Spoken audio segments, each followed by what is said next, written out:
বোঝাতে হবে বাচ্চাকে, এবং আর্লি এজ থেকেই বোঝাতে হবে।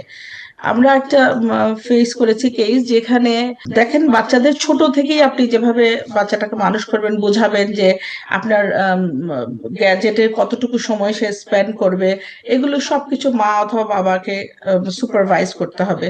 অনেক সময় দেখা যায় আমরা বাচ্চারা আমাদের কথা শুনে না এবং অনেক বেশি গ্যাজেটে তারা আসক্ত হয়ে যায়। তো এই জিনিসটা আমাদেরকে আগে থেকে করতে হবে। আমরা একটা ইনসিডেন্ট দেখেছিলাম যেখানে বাচ্চা যখন আপনার 14, 15, 16 হয়ে যায়, তখন আপনি বাচ্চাকে জোর করে কিছু করতে পারবেন না। সো বাচ্চা যখন ছোট থাকে তখন থেকেই আপনাকে একটা লিমিট মানে চাইল্ডহুড থেকে করে একটা দিতে সচেতনতা হবে। বৃদ্ধি করা তাদেরকে।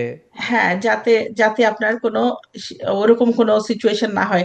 যেমন আপনি একটা যদি 13, 14 বছরের বাচ্চাকে জোর করে তাদের গ্যাজেট দিয়ে নেন অথবা তাদেরকে বন্ধ করে দেন, আইফোন, তাদের ফোন নিবে না অথবা ল্যাপটপ ইউজ করবে না, অল দিস, তখন বাচ্চাটা অ্যাগ্রেসিভ হয়ে যায় অনেক সময়।